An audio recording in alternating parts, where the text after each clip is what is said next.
Ya, salam saudara sekalian, bersyukur hari ini kita bisa ketemu lagi dan hari ini kita akan lanjutkan untuk introduksi kita dan hari ini kita akan terus belajar untuk introduksi kitab perjanjian baru. Kita bersyukur kita masuk untuk kitab-kitab penggembalaan versi Paulus. Kita sudah belajar untuk kitab 1 Timotius, 2 Timotius, dan hari ini kita akan belajar untuk introduksi kitab Titus. Ya, dari sisi kronologis waktu memang 1 Timotius, 2 Timotius, dan Titus itu sangat berhubungan sebagai kitab penggembalaan Paulus. Ya, saya rasa itu dan mari kita akan lihat untuk introduksinya. Kita akan share screen terlebih dahulu, yaitu introduksi kitab Titus. Iya. Nah, jadi kitab Titus ini merupakan salah satu kitab yang boleh dibilang kitab tulisan Paulus yang ditujukan kepada pribadi. Ya, selain Timotius. Jadi kalau Timotius itu ditulis Paulus untuk Timotius. Dalam konteks ini untuk Titus ini adalah ditulis oleh Paulus untuk Titus. Ya, mari kita akan lihat. Ya, masih berbicara surat penggembalaan, surat Titus termasuk dalam surat penggembalaan atau surat kiriman pastoral Paulus. Hal ini dikarenakan memang ketiga ya surat yaitu 1 Timotius, 2 Timotius, dan Titus menitik beratkan tanggung jawab ya seorang gembala jemaat di dalam melayani jemaat. Ini sama ya dengan kitab Timotius. Mari kita akan lihat untuk introduksi kitab Titus. Nama kitab. Gereja mula-mula memang mengenal surat Titus ini sebagai surat yang ditujukan kepada Titus yang saat itu melayani di Kreta. Kreta itu sebuah pulau. Oleh karena itu surat ini diberi nama surat Titus sesuai dengan alamat surat, yaitu surat yang ditulis oleh Paulus dan ditujukan kepada Titus, sehingga orang mengenal dalam konteks itu sebagai surat Titus seperti itu. Ini salah satu pulau Kreta ini dalam konteks sekarang ini. Ya. Penulis ya saya rasa sudah saya sampaikan. Secara umum gereja-gereja mengakui bahwa kitab Titus ditulis oleh Paulus. Yang pertama memang berasal dari kesaksian kitab itu sendiri. Ya, dalam Titus pasal 1 ayat 1 dijelaskan dari Paulus hamba Allah Rasul Yesus Kristus. Ya, jelas di sini dari Paulus hamba Allah dan Rasul Yesus Kristus. Jadi kalau dari Paulus berarti memang penulis kitab ini adalah Paulus. Dan secara khusus ditujukan nanti kita akan pelajari ditujukan kepada Titus. Nah, dalam tradisi Yudaisme dan gereja mula-mula memang mengakui Paulus sebagai penulis kitab Titus. Nah, salah satunya Ignatius, Polikarpus, Clemens, sama seperti kitab Timotius, di mana bapak-bapak gereja mengakui bahwa penulis dari kitab Titus ini adalah Paulus itu sendiri. Nah, alamat surat ya dalam surat Titus khususnya pasal 1 ayat 4 jelas bahwa surat ini dialamatkan kepada Titus. Titus adalah seorang Yunani.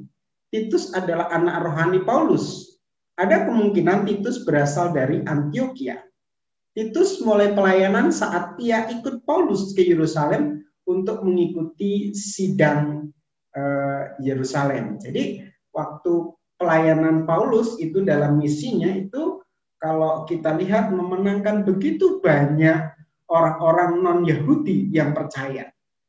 Lalu ya orang-orang Yahudi sepertinya memaksa orang-orang Yunani non-Yahudi itu kalau mereka percaya Yesus, mereka juga harus melaksanakan sunat dan sabat. Nah, akhirnya ya Paulus ke Yerusalem untuk ikut bersama dengan para rasul membuat keputusan namanya sidang Yerusalem untuk memutuskan seharusnya seperti apa orang-orang percaya non-Yahudi yang sudah percaya Yesus, apakah mereka harus mengikuti tradisi Yudaisme dengan Taurat dan Sabatnya. Nah, ini dalam konteks Kisah Rasul 16 ya, seperti itu. Ya, saya rasa ini kita alamatnya. Oke. Selain itu, Titus pernah diutus Paulus 2 kali ke Korintus, ya, 2 Korintus 7 ayat 6 dan juga 8 ayat 16, untuk menyampaikan surat dan untuk menyelesaikan persoalan yang terjadi di Korintus, serta untuk memulai pengumpulan uang bagi jemaat di Yerusalem. Ya, karena ada kelaparan di Yerusalem. 2 Korintus pasal 8 ayat 6 dan ayat 10. Titus selalu ikut Paulus dalam berbagai penginjilan. Pada saat Paulus mengunjungi pulau Kreta, setelah ia dipenjara, Titus pun menyertai. Tetapi saat Paulus melanjutkan perjalanan ke tempat lain, Efesus lalu ke Makedonia, Titus ditinggalkan di pulau itu. Ya, Titus pasal 1 ayat yang ke-5. Jadi kalau kita lihat memang Titus ini adalah anak rohani. Sama seperti Timotius, bahwa Titus ini adalah anak rohani Paulus. Bagaimana Paulus mengajak Titus untuk melayani. Disinilah proses pemuritan terjadi. Dan akhirnya memang Titus diutus secara khusus untuk pelayanan di pulau Kreta. Nanti kita akan lihat. Untuk tahun penulisan, ya kitab 1 dan 2 Timotius setelah Titus merupakan kitab penggembalaan. Kita sudah bahas. Untuk mengerti tahun penulisan surat-surat penggembalaan memang tidak mudah, seperti yang sudah sampaikan waktu kita bahas kitab 1 dan 2 Timotius. Sebab kalau diperhatikan latar belakang surat penggembalaan, ya secara historisnya itu memang memiliki situasi historis yang khas, yang memang tidak ada di dalam Kisah Rasul, sepertinya seperti itu. Jadi bagaimana Paulus dipenjara lalu dilepas. Ya, dan akhirnya Paulus berkesempatan untuk melakukan pelayanan penginjilan di Asia Kecil dan rencana mau ke Spanyol. Dalam Titus dijelaskan bahwa Paulus baru saja bersama Titus di Kreta. Titus pasal 1 ayat 5. Lalu Paulus meninggalkan Titus di Kreta, lalu melanjutkan perjalanannya ke Makedonia. Ya, ini dari sini ya, ini peta yang kemarin. Lalu Kreta ada di sini, lalu ya ke sini. Nah, di sini Makedonia di daerah sini ya. Ya, kalau saudara lihat petanya ya dari sana ke sini muter sini. Lalu Paulus meninggalkan Titus di Kreta, melanjutkan perjalanan ke Makedonia sini. Paulus menulis kitab itu saat Paulus berada di Nikopolis. Nikopolis itu daerah sini. Nikopolis, kelihatan ya. Di sini Nikopolis, di mana Paulus meminta Titus untuk menyertainya. Titus pasal 3 ayat yang ke-12. Beberapa ahli menjelaskan bahwa ada kemungkinan peristiwa Paulus dan Titus tiba di Kreta dan Paulus meninggalkan Titus di Kreta untuk melayani jemaat di sana. Ini terjadi setelah Paulus dipenjara di Roma. Ya, kita bisa bandingkan dengan tahun penulisan kitab 1 Timotius. Oleh karena itu surat Titus ini ditulis kira-kira tahun 64 ya, Masehi AD sebelum Paulus ke Spanyol. Ya, ini perkiraan. Jadi kalau kita lihat memang berurutan di sana ya. Ada Titus, lalu ada Timotius dan 2 Timotius ya, seperti itu. Latar belakang surat ini salah satu pantai yang bagus di daerah Kreta. Paulus mengirim surat Titus ini saat Titus pelayanan di Kreta. Jemaat di Kreta termasuk jemaat yang baru. Beberapa jemaat bertobat pada saat ya ini pada saat saya cek dulu hari ya. Pada saat hari Pentakosta pertama kisah 2 ayat 10. Oleh karena itu mereka memerlukan bimbingan dan pembinaan. Hal itu menjadi tugas Titus yang menjadi gembala sidang di sana. Jadi Titus ini diutus tinggal di sana dan menjadi gembala sidang. Nanti kita akan lihat tugas-tugas Titus apa di sana. Ya, tema utama dan isi surat. Tema utama dari surat Titus ini yaitu mengenai ajaran yang benar dan kebajikan. Hal ini nampak dalam Titus pasal 38, berusahalah melakukan pekerjaan yang baik. Maksudnya bukan pekerjaan baik yang menghasilkan keselamatan, tetapi iman yang berdasarkan Injil dibuktikan melalui pekerjaan baik. Ya, jadi buah dari iman. Tujuan penulisan. Paulus menulis surat ini bertujuan untuk menugaskan Titus. Yang pertama, menata kembali kehidupan gereja di Kreta, terutama para penatuannya. Ya, sama seperti Timotius di Efesus juga ya menata gereja, khususnya para penatua, diakennya. Kemudian membina jemaat, ya pasal 1 ayat 1, membungkam guru-guru palsu, pasal 1 ayat 11, dan menegakkan Injil dalam jemaat sebagai pedoman utama. Ya, jadi ini ya tugas gembala seperti itu. Penekanan kita.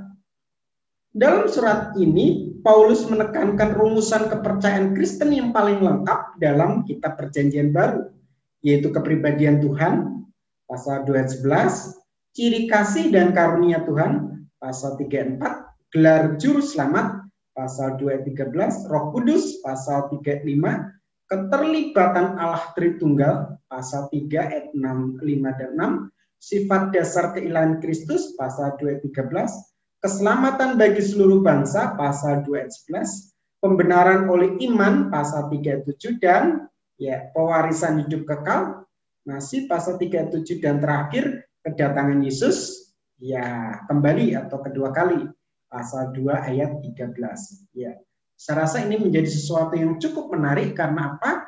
Ya, rumusan kepercayaan Kristen yang paling lengkap dalam kitab PB, ya seperti itu.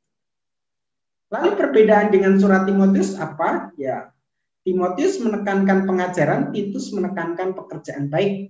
Timotius bersifat pesan dan Titus bersifat peringatan.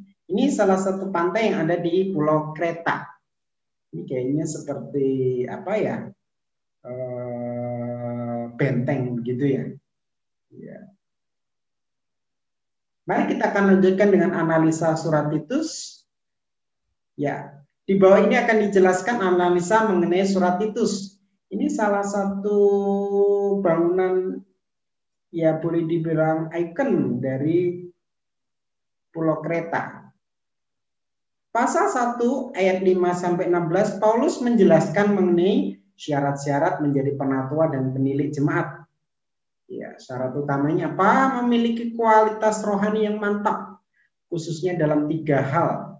Masalah keluarga, masalah kepribadian, sucian hidup, dan masalah doktrin. Nah, ini menjadi sesuatu hal yang penting untuk menjadi seorang penatua. Pasal 2 Paulus menjelaskan nasihat-nasihat terkait dengan seluruh jemaat. Ya, menjelaskan mengenai soteriologi, ya doktrin keselamatan. Ya. Ayat 11, fakta masa lampau.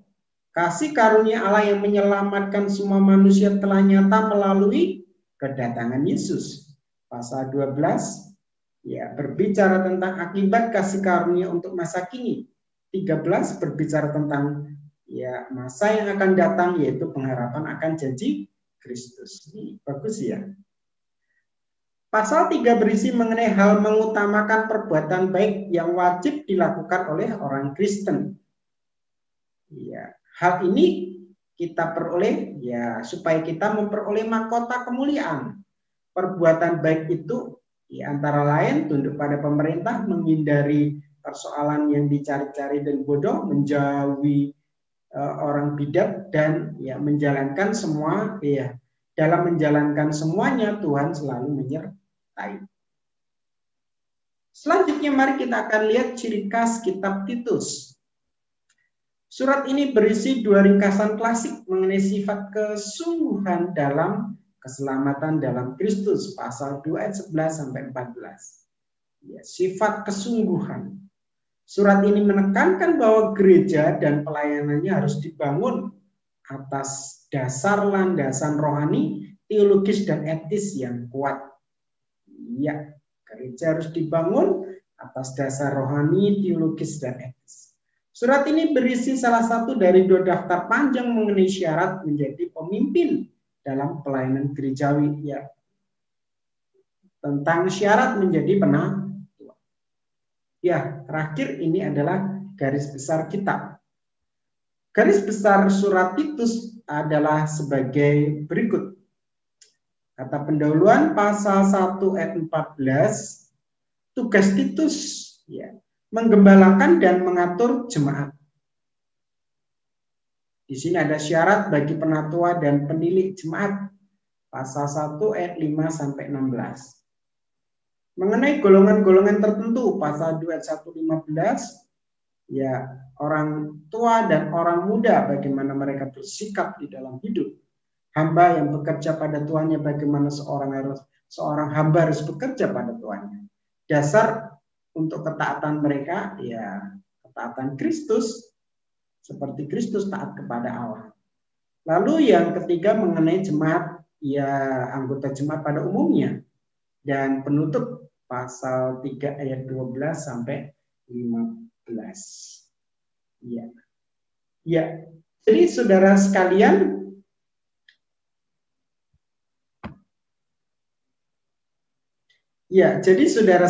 kalau kita perhatikan kitab Titus, sungguh luar biasa.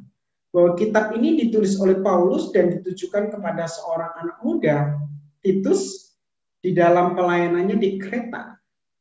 Di mana kalau kita lihat tantangan begitu banyak.